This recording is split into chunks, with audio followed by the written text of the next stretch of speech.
तो अब तक तो सबने अक्षय पाजी का वीडियो देख ही लिया होगा, 2 दिन हो गए, वीडियो सबके पास पहुंच गया, सबने स्टेटस भी डाल दिया, सबने यहाँ वहाँ फैला भी दिया, देख लिया।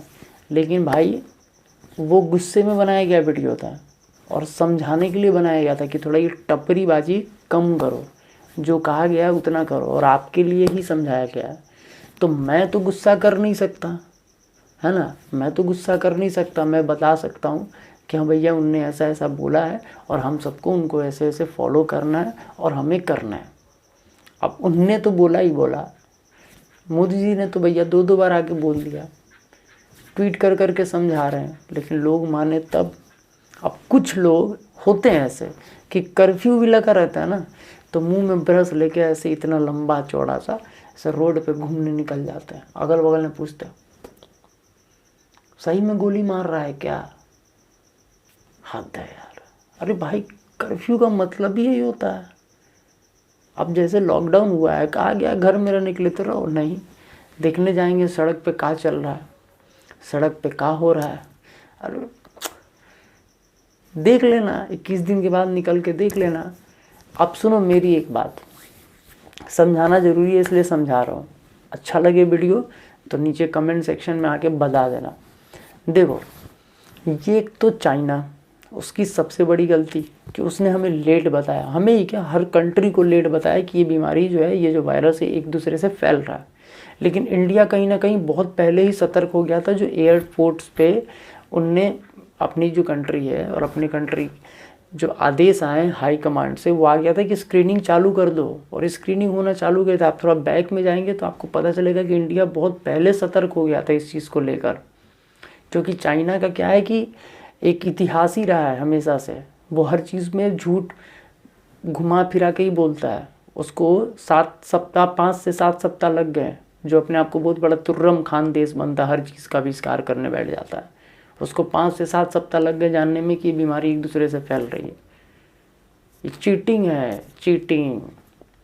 अब इस चीज़ के लिए लड़ाई तो भाई कंट्री करेगी, हम नहीं कर सकते। लेकिन अब मेरी बात सुनो, ये जो वायरस है चाइना वायरस यानी कि कोरोना वायरस, ठीक है। अब मैं चाइना वायरस क्यों कह रहा हूँ ये भी कभी बताऊँगा। तो ये जो कोरोना वायरस है ये उन पे ज़्यादा अटैक कर रहा है जिनकी इम्यूनिटी सिस्टम लो है, मतलब रोग प्रतिरोधक क्षमता। सपोज कि आपको मधुमक्खी ने काट लिया, एक एग्जांपल दे रहा हूँ, मधुमक्खी ने काटा तो आपको तुरंत फीवर नहीं आता, 1 घंटे 1.5 घंटे बाद भी नहीं आता। क्या होता है कि आपकी बॉडी की जो रोग प्रतिरोधक क्षमता है उससे फाइट करती है, और जब वो हार जाता है तो फीवर आ जाता है। ये वायरस भी वैसा ही है, ये घुसती है बॉडी में, पहले आपका रोग प्रतिरोधक क्षमता यानी कि आपकी बॉडी का जो इम्यूनिटी सिस्टम है उससे फाइट करता है, और जब वो हार जाता है तो इसका असर दिखना आप पे स्टार्ट हो जाता है। तो घर में बैठे बैठे नहीं कुछ कर सकते हो तो इम्यूनिटी सिस्टम अपना बूस्ट करो, क्योंकि हमारा रहन सहन और खान पीन इन मोबाइल के चक्कर में और पबजी के चक्कर में कैसा है वो सबको पता है, ठीक है। तो इम्यूनिटी सिस्टम बूस्ट करने के लिए मैं आपको 2-3 छोटे छोटे टिप्स बताता हूँ, आप कर सकते हो। ज़रूरी नहीं है कि कोई बहुत मोटा ताज़ा तगड़ा सा बॉडी बिल्डर है तो उसकी इम्यूनिटी सिस्टम बहुत अच्छी होगी, या कोई पतला दुबला है मेरे जैसा सिंगल हड्डी सिंगल चीज़ तो उसका इम्यूनिटी सिस्टम लो होगा, ऐसा कुछ नहीं है, ठीक है। तो भाई साहब अगर आप कुछ नहीं कर सकते हो तो दूध पीते हो, दूध में हल्दी डाल के पियो, सबसे आसान। नींबू पानी पियो, उससे भी आसान, दिन में 1 ही बार पियो लेकिन पियो। अगर इन सब से ज़्यादा तेज़ी से इम्यूनिटी सिस्टम बॉडी का बढ़ाना है तो सबसे आसान चीज़ है 2 लौंग लो, 2 से 3 काली मिर्च लो, थोड़ी सी अदरक लो, तीनों को आपस में एक जगह रखो और कूट लो। कूट के 1-1.5 गिलास पानी में उसको डाल दो।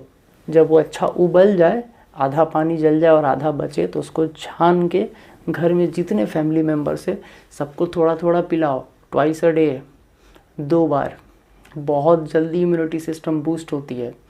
घर में हर किसी के घर में तुलसी का पत्ता होता है, आप चाहो तो इसी रेसिपी में 2 तुलसी पत्ता 3 तुलसी पत्ता डाल सकते हो, या सुबह सुबह 2-3 तुलसी पत्ता चबा सकते हो, खा सकते हो, उसके ऊपर से 1 गिलास गर्म गुनगुना पानी पी सकते हो।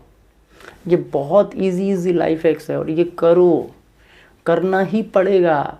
इस दुनिया को, पूरी दुनिया को आयुर्वेद में आना ही पड़ेगा। और जो भी मैंने टिप्स दिया, अगर आपको लगे कि कुछ भी इसमें आपको संदेह लगे थोड़ा सा भी, ज़रा सा भी, तो आप गूगल कर सकते हो, यूट्यूब कर सकते हो, जहाँ मर्जी वहाँ कर सकते हो।